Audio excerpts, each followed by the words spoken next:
जो बाबा कहते हैं कि एक ही रूप है, जो बाप भी है, टीचर भी है और सदगुरु भी है। तो ब्रह्मा के रूप में न बाप है, तो ब्रह्मा के द्वारा ज्ञान का बीजारोपण तो नहीं पड़ा, न टीचर है। बाप का काम क्या होता है?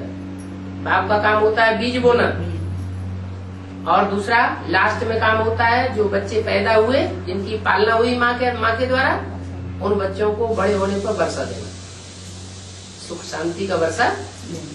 ये बेहद का बाप देता है। वो हद के बाप होते हैं, हद का वर्षा देते हैं। ये बेहद का बाप बेहद का वर्षा देता है।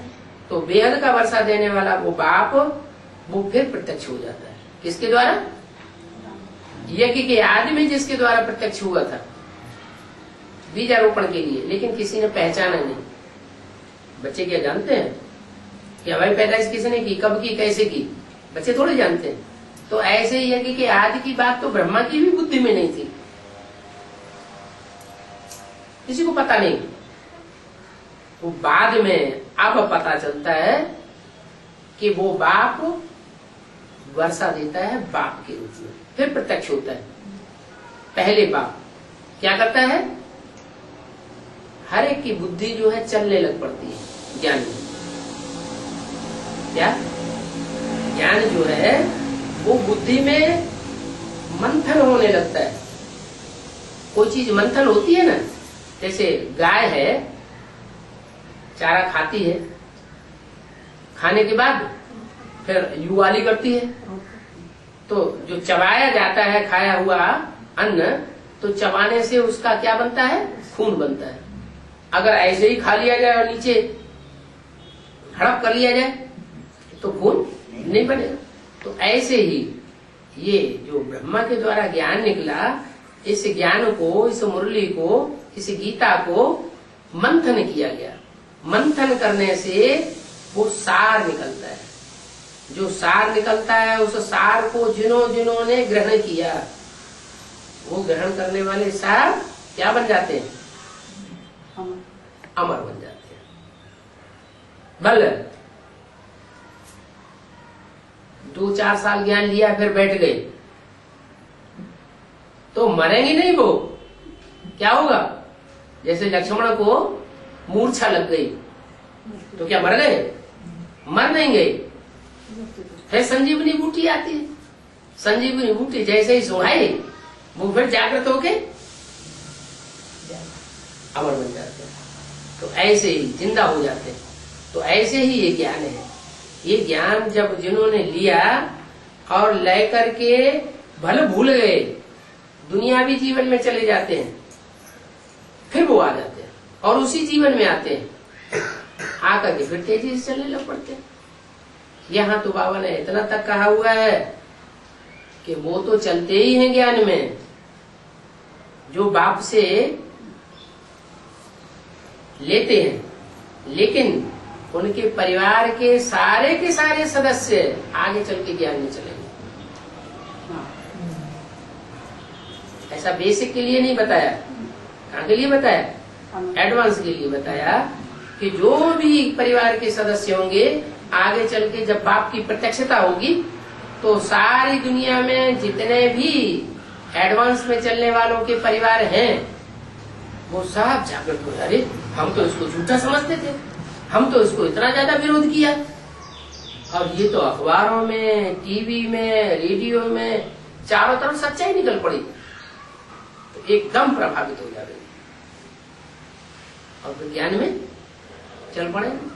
भले ज्यादा ऊंचा पुरुषार्थ नहीं कर सकेंगे, लास्ट में आएंगे फिर ज्यादा ज्ञान की गहराई में नहीं चढ़ सकेंगे, लेकिन फिर वो क्या करेंगे? फिर उन्हीं माताओं को, उन्हीं भाइयों को जिनको ठुकराते थे, उनको गुरु मान करके उनके भगत बन जाएंगे। क्या? बाप के भगत भी है, बाप की प्रजा भी है, बाप के वारिसदार बच्चे भी है।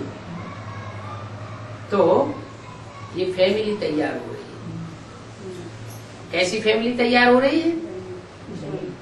जो इसी जन्म में इसी शरीर से नई दुनिया स्वर्ग में पहुंचने वाली है।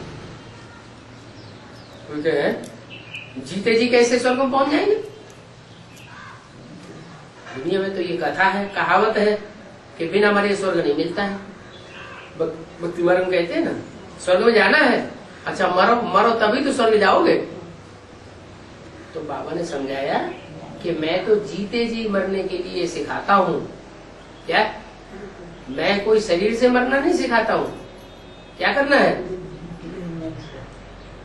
शरीर से जिंदा भी रहना है और देहभान से मरना है।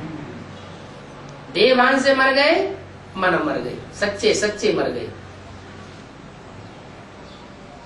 आत्मा पक्की हो जाए, आत्मिक स्मृति पक्की हो जाए और देहभान रंच मात्र भी न रहे, किसी को अनुभव न हो कि इसके अंदर देहभान है। जैसे किसी ने कोई को गाली दे दी, दो अपशब्द बोल दिए, ग्लानि कर दी, एक कान से सुना दूसरे कान से निकाल दिया, जैसे सुनते हुए नहीं सुना, तो कहेंगे जैसे इसको कान है ही नहीं। ऐसे ही हर इंद्रिय के लिए, इंद्रियों में देहभान नाम की चीज न रहे। या देखते हुए न देखना, सुनते हुए न सुनना, ऐसी स्टेज बन जाए। कोई भी कर्म इंद्रियां अपने कर्म भोग को स्वीकार ही न करें, ऐसी स्टेज जब बनेगी तो जैसे आत्मा पावन बन जाती है। ऐसी पावन बनी हुई आत्मा इसी जन्म में इसी शरीर से भले सारी दुनिया मौत के गाल में जाएगी, लेकिन उन बच्चों की सुरक्षा बाप करेगा। कुरान में भी लिखा हुआ है कि खुदा के बंदे जब कयामत बर्पा होती है तो बड़े मौत में रहते हैं। सारी दुनिया हाय हाय करके मरेगी, शरीर छोड़ेगी और वो फरिश्तों की तरह आराम से घूमेंगी। तो ऐसी पढ़ाई आकर के भगवान बाप पढ़ाते हैं, लेकिन न ब्रह्मा के रूप में पढ़ाते हैं। क्या? दुनिया की जो बड़ी बड़ी हस्तियां हैं, चाहे ब्रह्मा हो, चाहे इब्राहिम हो, बुद्ध हो, क्राइस्ट हो, जिनकी संसार में बहुत मान्यता है, उनके द्वारा स्वर्ग नहीं बनाते हैं। किसके द्वारा स्वर्ग बनाते हैं? ऐसे के द्वारा स्वर्ग बनाते हैं जिसके लिए गीता में लिखा है कि मैं ऐसा साधारण तन लेता हूं जिस साधारण तन को मूढ़मती लोग पहचान ही नहीं पाते। अति साधारण,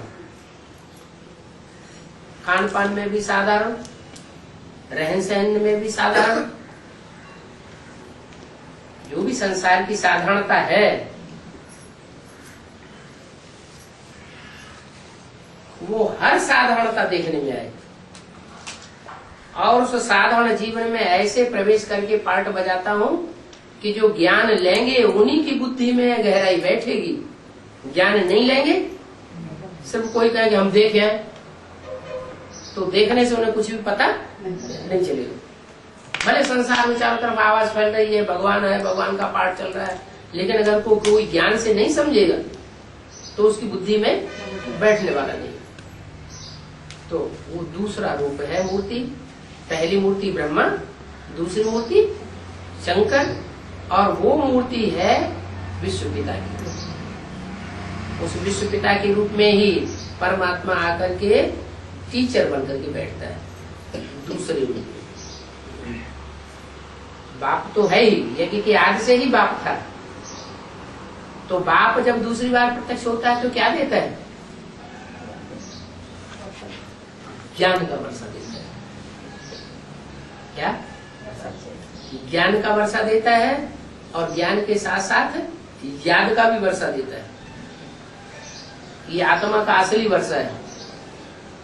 उससे पहले जो याद करते थे वो बिंदु को याद करते थे, या तो जो अभी बेसिक नॉलेज में चलने वाले हैं वो ब्रह्मा को ही साकार भगवान के रूप में याद कर रहे हैं, मुरली में तो बोला है ब्रह्मा को याद नहीं करना है, ब्रह्मा के साकार रूप को याद नहीं करना है, लेकिन वो अभी ब्रह्मा को ही याद कर रहे हैं। तो रिजल्ट क्या हो रहा है, अंजाम क्या हो रहा है, जैसे को याद करेंगे वैसी ही गति हो जाएगी। तो जो जो ब्रह्मा के रूप को याद कर रहे हैं, ब्रह्मा का हार्ट फेल हुआ, अचानक शरीर छोड़ दिया, तो उनका भी अचानक शरीर छूटता जाता है। तो असली याद नहीं थी। असली याद की बात अब है, जो अव्यक्तवाणी में भी बोला, क्या साकार में निराकार को याद करना। साकार और निराकार के मेल को बाबा कहा जाता है। ऐसे बूढ़े आदमी को भी बाबा कहा जाता है। जैसे ब्रह्मा बूढ़ा तन था, उनमें शिव ने प्रवेश किया, तो उनको शिव बाबा कहें हैं?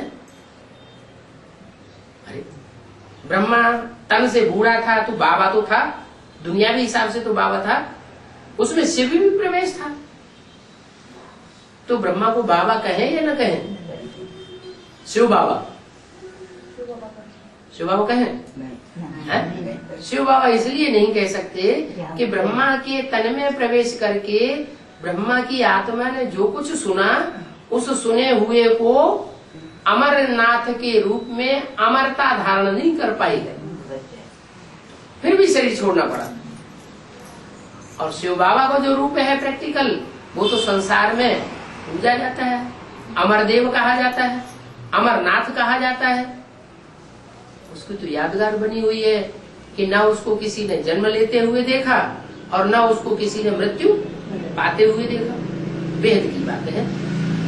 माने उसने ज्ञान में किससे जन्म लिया, कब जन्म लिया? तो बेहद का जन्म है ना। ब्राह्मण जन्म जो है वो हद का पेट का जन्म है या बुद्ध रूपी पेट का जन्म है? बुद्ध रूपी पेट का जन्म है।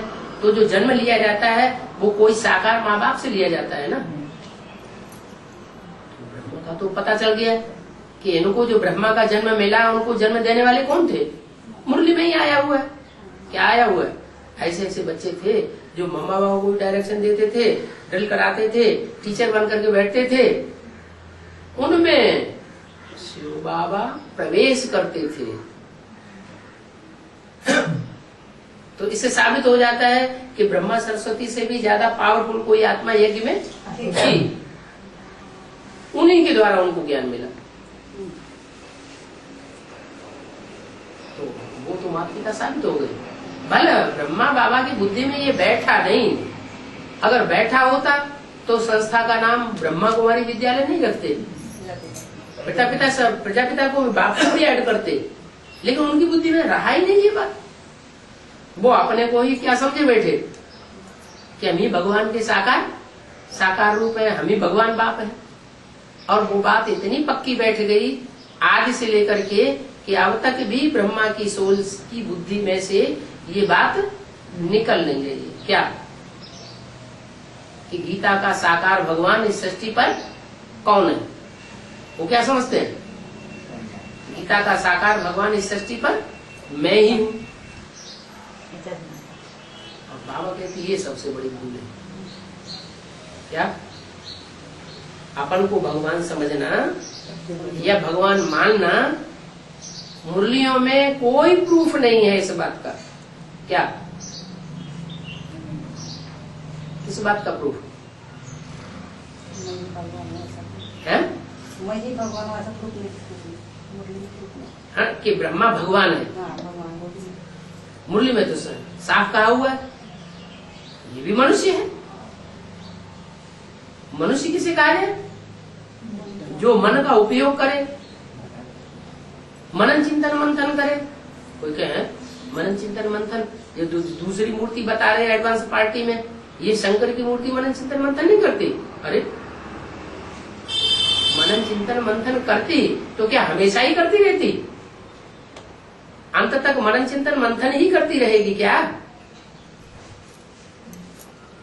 है?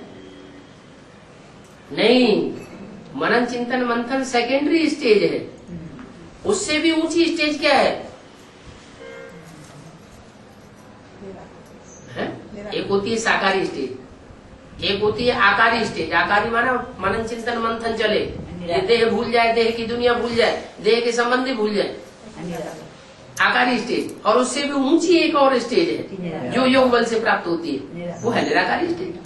तो वो निराकारी स्टेज भी वो प्राप्त करता है ना। वो निराकारी स्टेज जब सदाकाल की हो जाए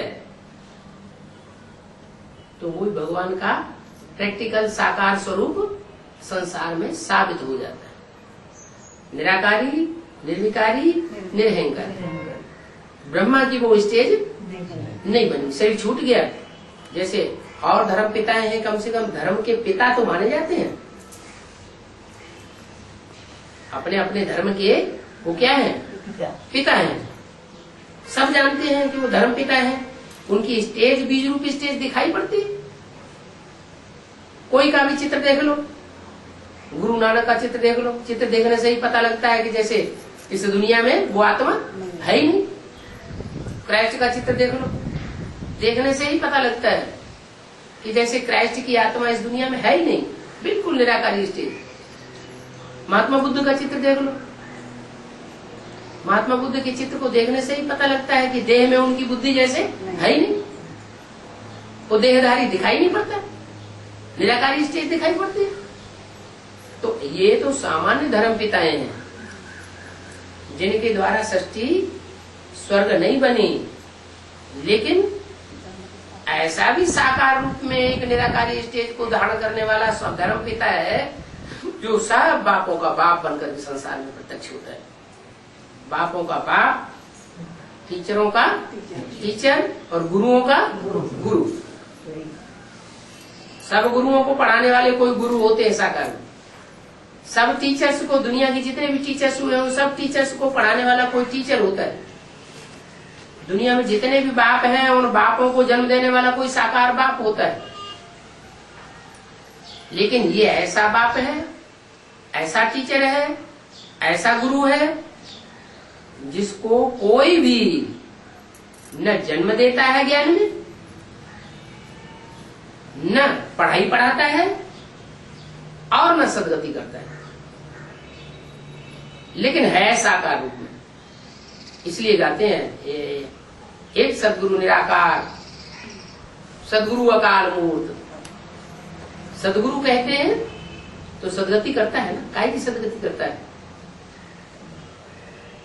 सदगति करता है तो सिर्फ आत्मा की ही सदगति करता है या शरीर की भी सदगति करता है? मूत पलीती कपड़ धोती,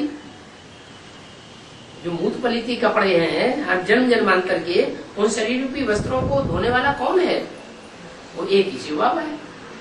उसको कहते हैं वो वाशरमैन है, ऐसा वाशरमैन है तुरिया, जो और धोबी जो है वो तो स्थूल कपड़े धोते हैं, लेकिन ये शरीर रूपी वस्त्र को धोता है।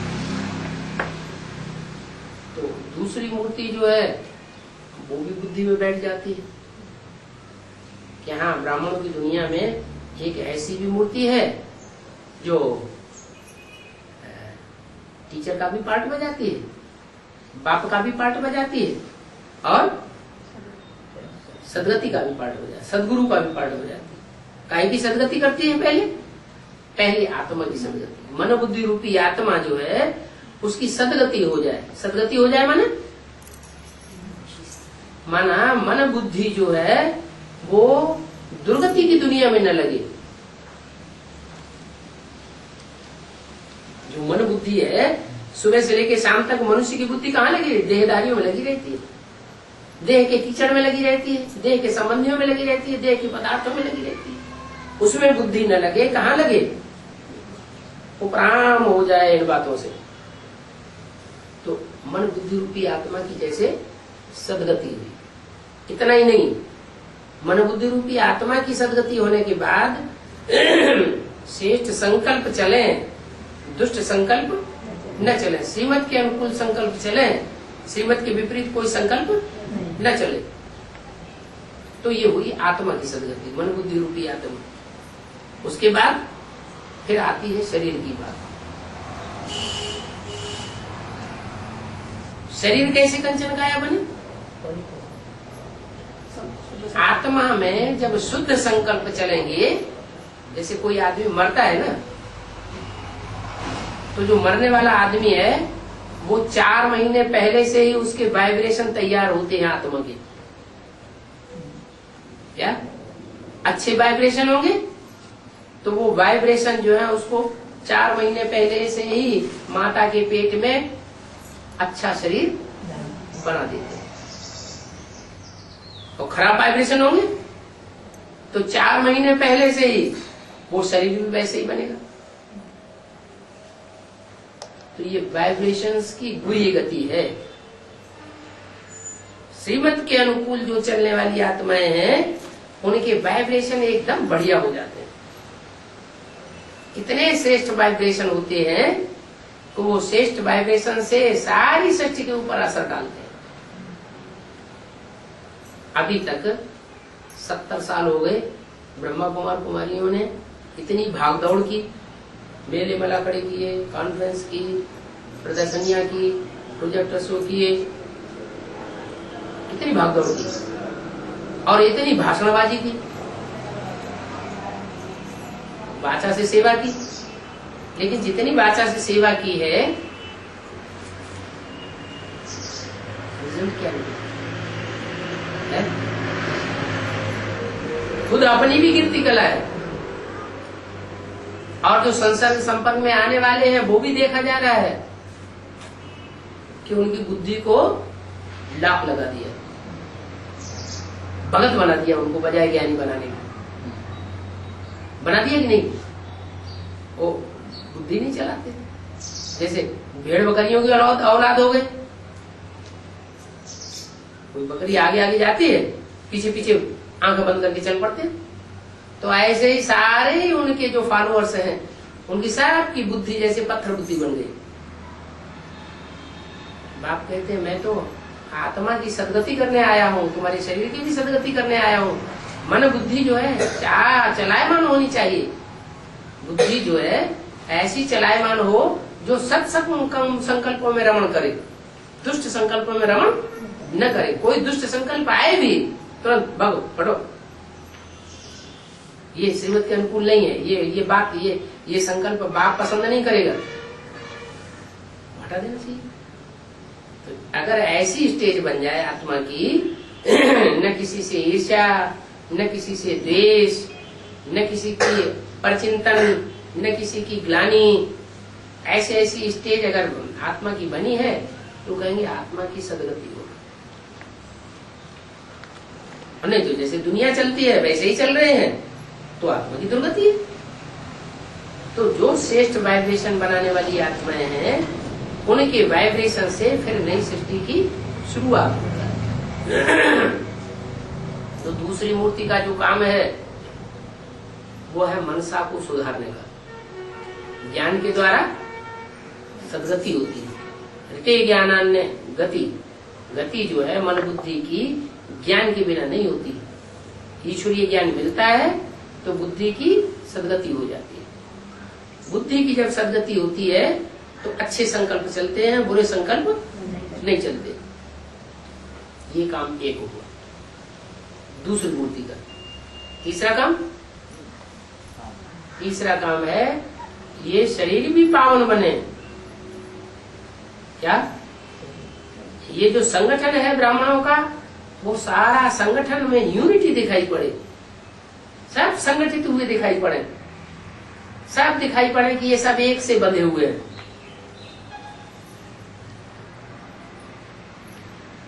अनेक तरह की बुद्धि नहीं है।